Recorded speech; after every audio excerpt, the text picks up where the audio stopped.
Quem disse que uma boa leitura ou um bom romance tem que estar vinculado só à ficção, a questões científicas?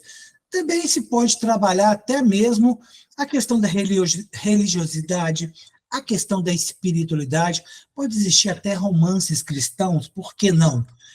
A gente vai conversar não só sobre a questão da literatura envolvendo a religiosidade, mas também a literatura que já entrou e perpassa aí pela vida do nosso convidado do bate-papo de hoje, que é o Madison Barreto.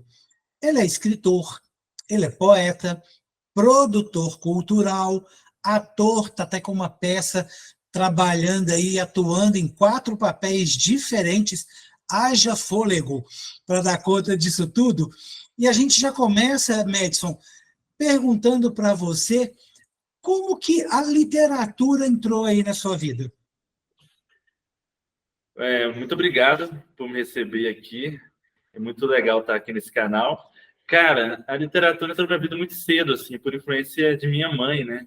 Ela sempre incentivava eu e meu irmão a lermos, e sempre tinha livros lá em casa, e minha mãe gostava muito de poesias, então ela sempre recitava poemas que ela gostava, na igreja, em projetos sociais, eventos assim, em praças. Isso era muito comum, assim, no início dos anos 2000, de ter eventos culturais com recitação de poesia, né? Hoje em dia é um pouco menos comum.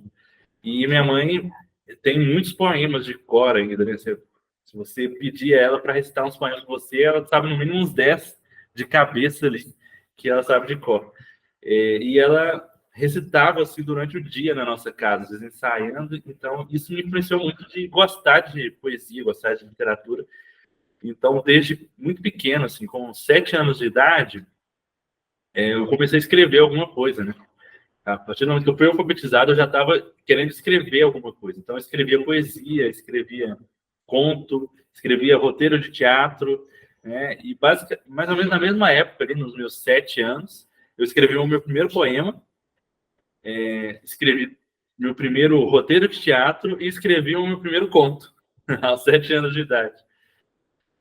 E aí foi a vida toda, né? Eu sempre tive um interesse pela literatura, assim, né? Aí teve os altos e baixos ali ao longo da infância e adolescência, de algumas épocas mais afastado de livros e de querer escrever, outras épocas eu voltava, né? Até me entender mesmo como autor ali já na juventude, E né? essa formação, Madison, né, essa oportunidade de sua mãe, né, que era uma pessoa incentivadora em relação a livros, você hoje, né, com essa experiência que você tem, você acredita que isso foi um diferencial para você? Com certeza, né?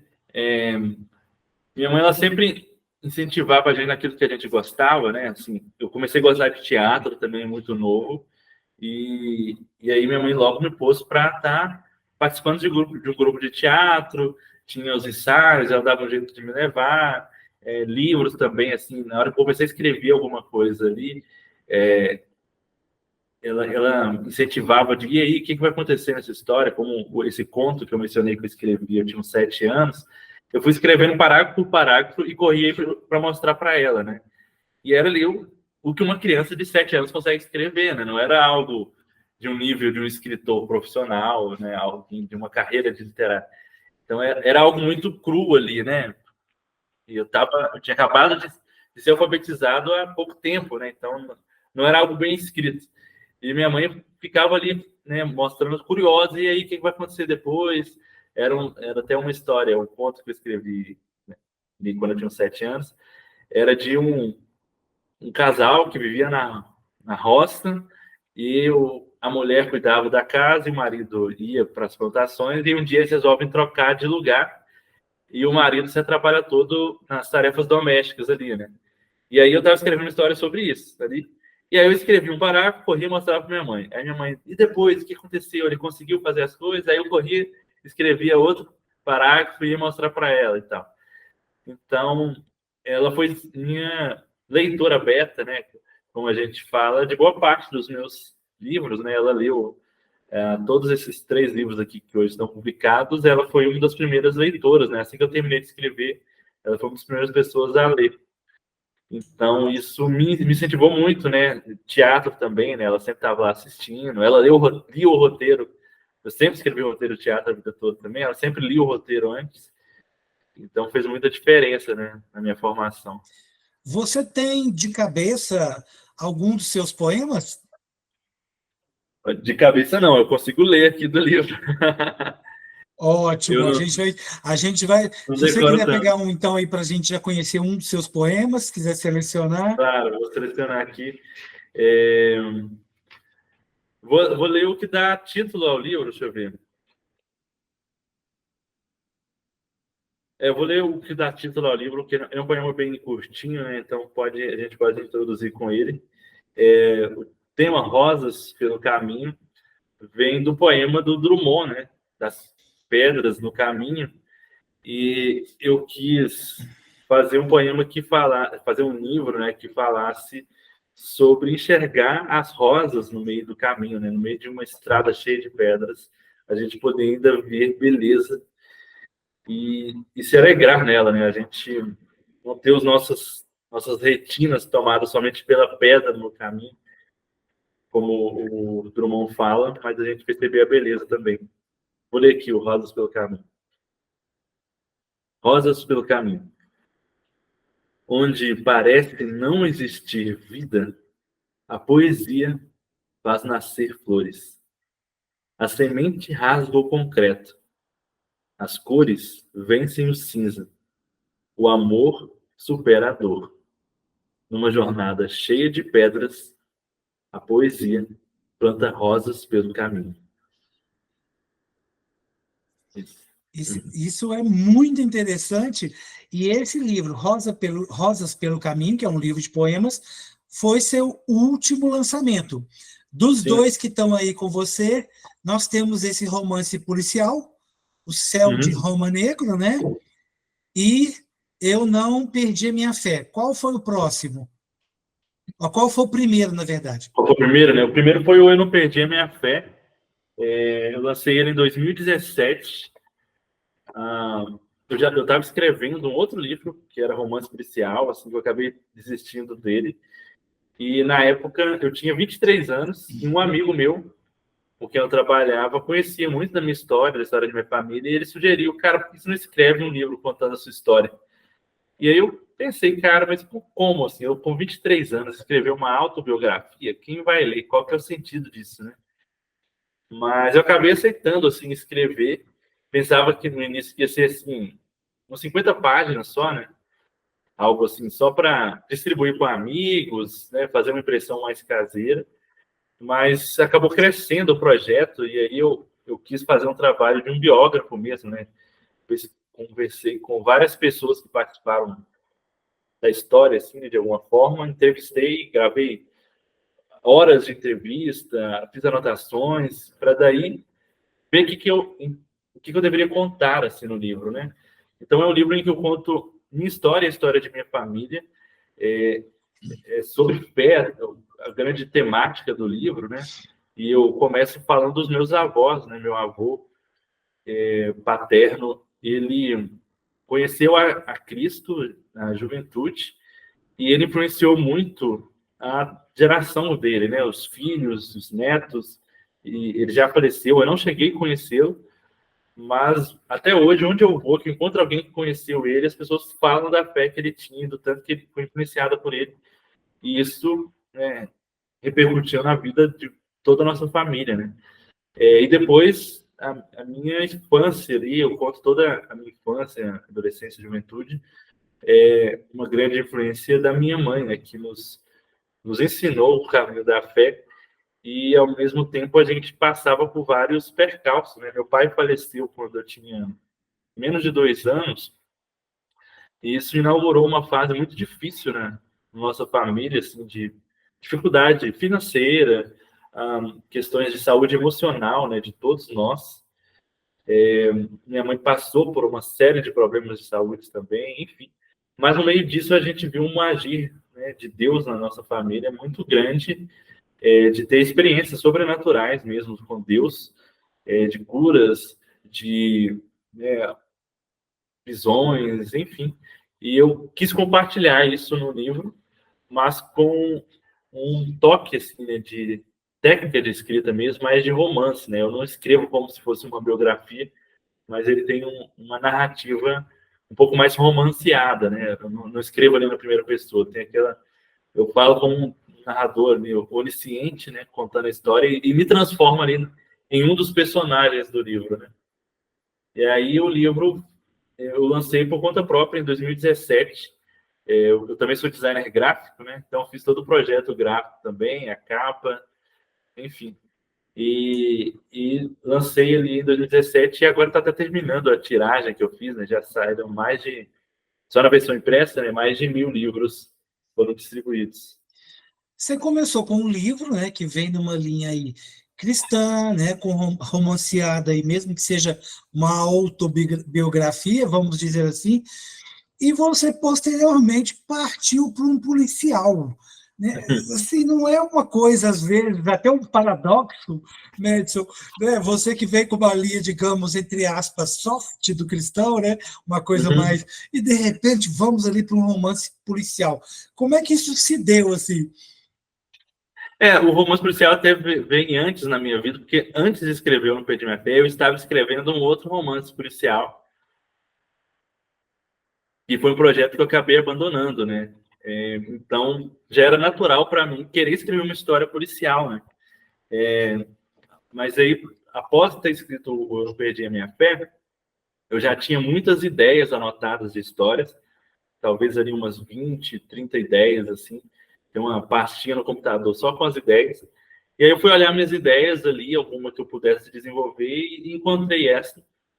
E percebi que era o momento de escrever aquela história, né? Eu tinha a ideia desse livro desde 2012, mas fui começar a escrever ele em 2017. E aí, nesses 5 anos de sorte da ideia, eu sempre anotava alguma coisa, né? Eu posso ir por esse caminho, por aquele e tal. Em 2017, comecei a escrever, e foi 2 anos de escrita, né? Até 2019.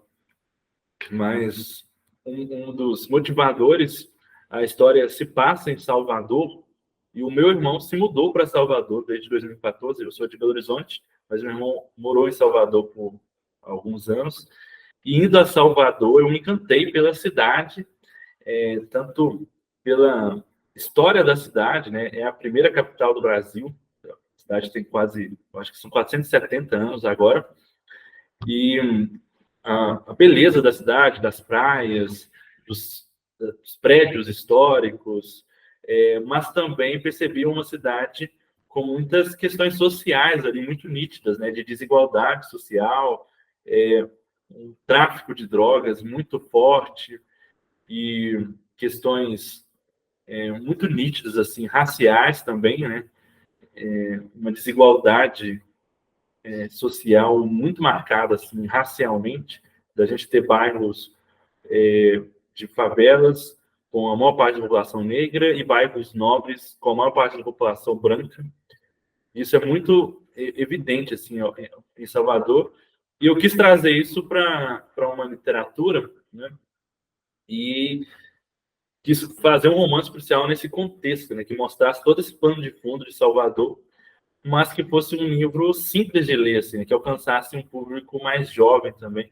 Eu gosto muito da série Vagalume, deve se lembrar, que fez muito sucesso aqui, década de 90, 2000, né? E eu li vários livros da série Vagalume quando eu era adolescente. Eu ia para a biblioteca da escola, ficava lendo. E eu quis fazer um livro nessa pegada da série Vagalume, mas nos dias de hoje na cidade de Salvador, né? Então, o livro tem um protagonista adolescente que acaba testemunhando um crime, né? Ele vê uma pessoa sendo decapitada numa mata que fica ali dentro de uma comunidade, e com o seu telescópio, né? Ele tem um telescópio, ele costuma observar o céu, mas um dia o céu está nublado, com uma capa que mostra, e ele vira esse telescópio ali para essa favela, essa comunidade, e acaba testemunhando um crime, denuncia, mas ele não vê nada acontecendo e resolve investigar por conta própria, né? E ele é um adolescente ali.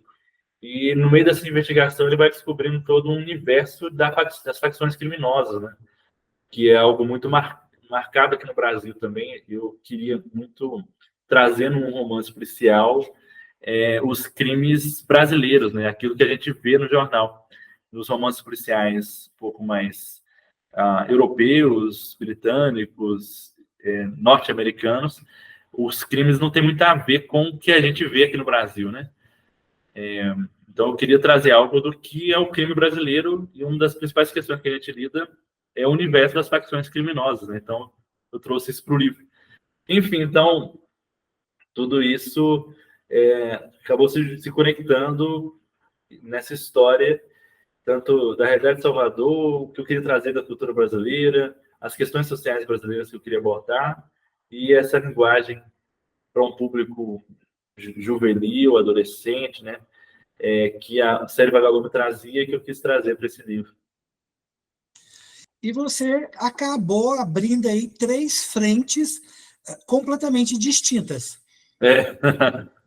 Você e as suas expectativas, né, o seu planejamento, para onde deve caminhar aí o Madison para os próximos projetos?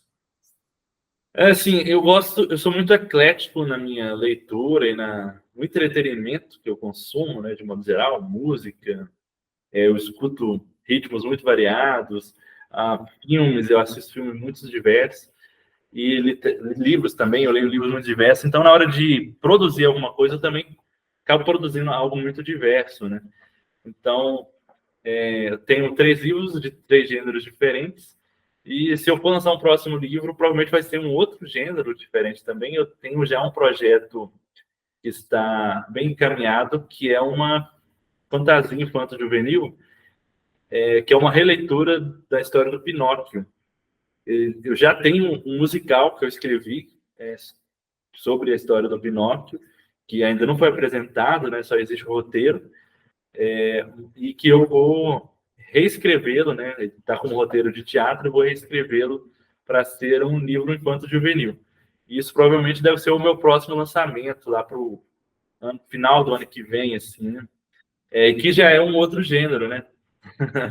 Já sai do Na gênero que eu estou verdade, escrevendo. eu disse 3 frentes distintas, mas são 4, porque você tem a questão dos poemas, a questão do romance policial, né, o livro com essa pegada cristã, mas tem também o roteiro de teatros, que é uma outra Exato. frente, né, não deixa de ser um livro, né, os roteiros também. E aí, então, você está indo, que era o que eu ia perguntar, para a questão infantil, né, puxar um pouco nessa linha aí de repente, trabalhar um pouco em cima aí do Pinóquio. Eu gosto muito, assim, daquele estilo de filmes, por exemplo, da Pixar, que é um filme infantil, mas que os adultos também gostam, né? Então, uma parte do que eu faço vai para essa linha, né? Tanto esses roteiros de teatro, meus roteiros de teatro, em geral, eles são para um público família, né? Então, o espetáculo mesmo que eu estou em cartaz nos últimos anos, Sara Faça as Malas, é uma comédia sobre a história de Abraão e é para o público, para a família toda poder assistir, né? Vai crianças de 3 anos assistir, adultos, adolescentes, jovens, né? E aí acaba que os meus roteiros de teatro eu sempre tento abarcar esse público, né, familiar todo, que os pais possam ir com os filhos, a criança está se divertindo, mas os pais também estão. Então, eu tenho alguns roteiros escritos, né? Esse do Pinóquio é um deles, que é um musical. Sara Pessoas Malas é uma comédia. Eu tenho um outro roteiro que é a história dos porquinhos, que também está escrito e tal. E tenho esse projeto para transformar isso num livro, né? Da história do Pinóquio, né? Vou revelar o título aqui, né? Que chama O Primeiro Menino, que é o título do musical e também vai ser o título do livro. E é a minha outra linha que é esse tipo de texto, seja para literatura, para um livro ou para o teatro, que tem essa veia de ser um programa familiar, né? Eu não sei nem qual título dá para isso, assim, né? Porque às vezes é fantasia, às vezes é uma história real, como a questão de Abraão, né? Uma história bíblica, às vezes pode ser uma história fictícia, né? Que ainda não foi inventada, ou uma releitura como essa do Pinóquio, enfim. É um livro para a família, é literatura para a família. É um livro que não há nenhum tipo de problema em ler junto com uma criança, né, com um adolescente ou com uma pessoa mais velha, né, um idoso, alguém da terceira idade, como é um livro que vai agradar o casal, enfim. Né, você está abrangendo aí, envolvendo um público diverso e até de forma inteligente, porque, né, escrever para a família, né, é trazer aí, atrair um público muito maior. Sim, sim. Eu gosto muito do Pequeno Príncipe, né? E o Pequeno Príncipe, ele consegue ser... É um livro infanto-juvenil, mas que ele é para qualquer fase da vida, né? A gente lê ele na infância, você tem uma visão, uma experiência. Você lê ele na adolescência, você tem outra experiência. E lê na vida adulta, tem uma outra experiência, né? Em momentos diferentes da vida. Então, eu gosto muito daquele tom do narrativo do Pequeno Príncipe também, as lições que o Pequeno Príncipe traz, que é para qualquer momento, né? Então, eu tento trazer isso para essa outra linha minha aí também, né, de literatura. É diferente desses livros, né? O Céu de Roma Negra não é um livro que crianças possam ler, como eu estou lidando ali com crimes, uso de drogas e tudo mais, né? Ele é um livro classificação 14 anos, é o Céu de Roma Negra. O Eu Não Perdi Minha Fé também, como aborda muitas questões de saúde mental, ele também tem uma certa classificação indicativa, né? No mínimo 12 anos ali. Crianças não poderiam ler, né? Já o Rosa pelo Caminho já é mais aberto, né? Ele é até ilustrado, então muitas crianças gostam de colorir e tal. Ele acaba pegando uma margem de público maior. E me parece que a sua voz ficou meio clara aí como escritor e até mesmo culturalmente falando, né? Uma voz mais família, uma voz de pessoas com pegadas de temas que possam alertar, é uma espécie de chamar atenção, né? Espécie aí de denúncia, é uma forma de trazer as pessoas e fazerem elas refletirem, estimularem reflexões sobre questões sociais muito pertinentes, como você abordou no seu romance. Sim. Sim, eu nem acho que eu tenho uma voz tão clara assim, né, literariamente. Talvez para quem me lê, eu tenho públicos muito diversos, né? E tem pessoas que se interessam por tudo que eu faço, mas tem pessoas que gostam de uma linha, né? Gostam das minhas poesias e é isso. Querem saber quando é que eu vou lançar outro livro de poesias. Eu até tenho outro livro de poesias pronto, que eu ainda não lancei, né? Mas está escrito já, os poemas para esse outro livro, e que muita gente espera aí, quando é que você vai lançar esse livro, né? A romance policial também, eu tenho um outro projeto de um romance policial que eu comecei a escrever, mas está parado. Em breve eu retomo ele, que é até um romance policial um pouco mais adulto, assim, né? O Céu de uma Negra, ele tem uma linguagem para um público mais adolescente, tem muito humor, né? Mas esse outro que eu estou escrevendo, ele tem uma temática um pouco mais pesada, né? E ele seria, né, para um público mais adulto ainda, né? E o livro Eu Não Perdi Minha Fé, eu acho que ele é o que sai um pouco mais da curva do meu universo, né? Que eu não tenho outros projetos nesse sentido, assim, de um livro um pouco mais explicitamente sobre a fé, sobre a minha vivência com Deus, né? Então, não tem outros projetos parecidos com Eu Não Perdi Minha Fé. Agora, das outras linhas, eu tenho vários projetos, né? Muitos roteiros de teatro, literatura que é para toda a família, muitos livros de poesias, muitos romances policiais, enfim. E que vai acompanhando o seu amadurecimento como pessoa também, né? Então, a Sim. questão do romance policial que você fez, né, tem essa linha, talvez esse foco, né, mais adolescente, mais juvenil, teen, e aí talvez você já está com outro aí, pensando numa coisa um pouco mais adulto, que também tem a ver com as suas vivências, e isso é importante, né? Até para você que está aí nos assistindo, para você que está aí nos ouvindo pelo podcast, o Madison também tem um podcast, chama Vitral, e Sim. nesse podcast ele trata muito de entrevista das questões culturais, questões ligadas também a livros, mas sempre aí com alguma pegada cristã. Tanto a pessoa, o entrevistado, ou o que ela está produzindo pode estar vinculado a isso ou não, né? A gente vai deixar também na legenda, para você que se interessar, que quiser acompanhar, né, o Madison por esse processo lá no podcast dele, o que também é interessante, né? O Vitral veio depois, né? Sim, o Vitral agora tem 2 anos. A gente bateu a marca aí de 100 episódios lançados recentemente. E nesse tempo a gente tem buscado falar muito da relação do cristão com a cultura, né? Pegando assim, quando a gente olha para a Europa, né? Ela teve um desenvolvimento muito grande, ou os Estados Unidos, pela ação protestante, assim, também, né? A reforma protestante impulsionou muito o desenvolvimento desses países. Grandes faculdades no mundo foram fundadas por protestantes, Harvard, Oxford, por aí vai. E grandes cientistas como Pascal, dentre outros, eram cristãos, protestantes. Grandes artistas, Johann Sebastian Bach, dedicava suas obras ali, todas assinadas, sempre para a glória de Deus. Ele escrevia essa nota ali ao compor uma sinfonia. E aqui no Brasil, infelizmente, para o público geral, né, para o imaginário brasileiro, a ideia de ser cristão ou ser religioso é muitas vezes associado a ser anticultura, a ser anticiência, né, até pelas falas mesmo, né, de alguns líderes religiosos, né, na mídia e tal, acabou trazendo essa conotação. Para ser cristão, você não se envolve com a cultura, não se envolve com a sociedade, você contribui pouco, né? E o Vitral, a gente tenta mudar essa visão, né? E trazer pessoas que são cristãs e que são declaradamente que são cristãos, porém tem uma ação cultural e social, né, relevante, né? Eu destaco, por exemplo, pessoas que a gente trouxe no Vitral, o Elton Santiago, ele é imunologista, né?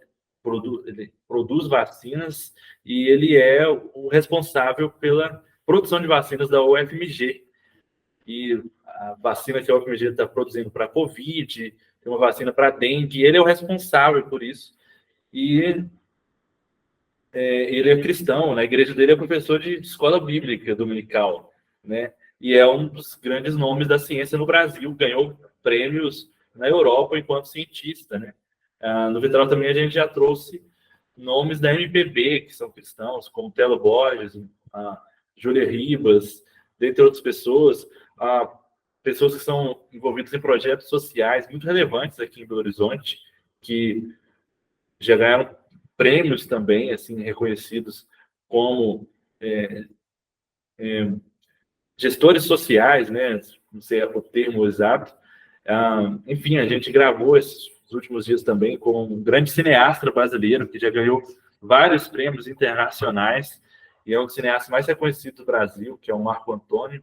Agora me foge o sobrenome dele. E é cristão e tem contribuído, né? Enfim, a gente tem grandes autores no Brasil também. A gente sempre teve autores cristãos produzindo boa literatura, né? Dostoiévski era um cristão, e isso está muito explícito ali nas obras dele. C.S. Lewis, Tolkien, enfim, né? Jane Austen. E aqui no Brasil a gente estava até então um pouco apagado, assim, de ter uma participação cristã forte, de produção literária e que fosse de qualidade, né? Mas a gente está tendo um movimento muito grande assim no Brasil. Estive recentemente na FEFIC, que eu citei, né? E a gente fez uma série de entrevistas com autores dos mais diversos gêneros, né? De fantasia, romance, poesia, terror, suspense, enfim, são os mais diversos gêneros de quadrinhos, né? E a gente gravou uma série de entrevistas. Essas feiras são interessantes, Madison, porque mostra, né, o potencial independente, né, da abordagem literária que se é feita, e eu queria aproveitar para a gente fechar com essas indicações que você está dando, o que o Madison está lendo em termos de poetas mineiros. Você tem alguém que você indica assim, que está despontando, que está fazendo um trabalho interessante, escritores também de Minas ou do próprio Brasil que estão começando, que você conheceu trabalhos. Tem alguém que você indicaria, assim, até para as pessoas irem conhecendo, né, os nossos seguidores aí, né, Sim. acompanharem novos poetas, né, novas poetisas, novos escritores e escritoras? Vou indicar assim, alguns clássicos e uns atuais, né? De poesia, e aí puxando a sardinha aqui para Minas, né? Adélia Prado, que é uma, né, grande querida assim, por todos nós, e é de Divinópolis, aqui em Minas, e que ela, ela é uma grande influência para mim enquanto autora, por ela colocar muito da fé dela nos poemas, né? Ela não nega a fé dela ao escrever ali, é muito claro e muito conectado com a realidade, né? Ela não fala de uma fé distante, ela fala da fé do dia a dia, de estar ali tomando seu café da manhã e aí fala um poema sobre aquilo e da presença de Deus ali com ela. Então, eu gosto muito da Adélia Prado por isso. Outro autor que eu gosto muito, e é pouco conhecido, é até difícil achar obras dele, é o Mário Barreto França. Ele é, se não me engano, carioca, já faleceu, né, há muitos anos. Tem alguns livros dele em minha casa, mas a obra dele é um pouco difícil de ser achada. Talvez em sebos a gente encontra. E ele tem ele escrevia, né, principalmente crônicas poéticas.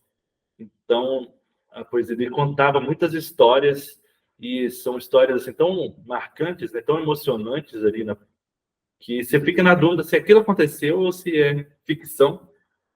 E os poesias dele marcaram muito, né? São alguns dos poemas preferidos da minha mãe, que ela recitava para a gente. E de autores agora atuais, né?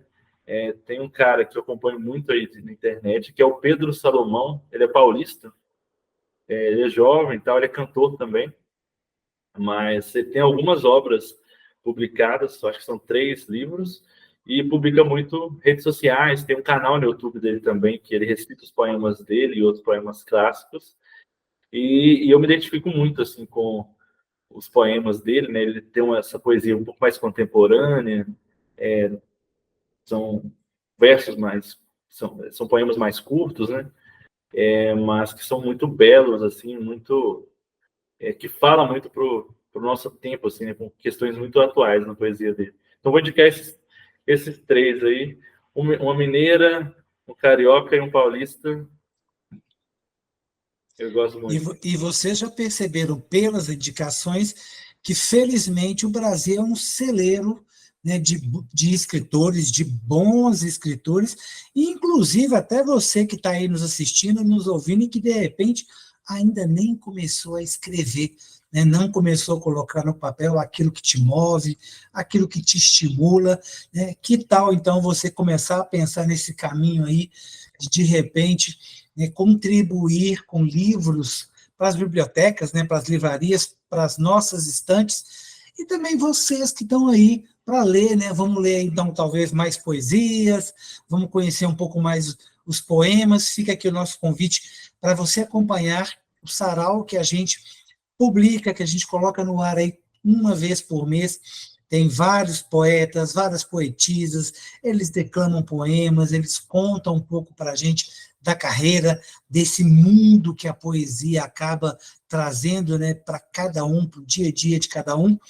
E o convite, independente de tudo isso, em relação à religiosidade, espiritualidade, né, fé, né, a Adélia Prado, como bem disse agora há pouco, né, o Madison, né, acabou de ganhar um prêmio aí, mais um prêmio, né, para a carreira dela, e é essa questão de se mostrar, porque muitas vezes é o que você expõe, né, é o que está dentro, né, o que vem do âmago, que é que acaba comovendo e movimentando as pessoas nesse processo desse mundo literário que ajuda a gente a fazer a nossa imaginação cada vez voar mais.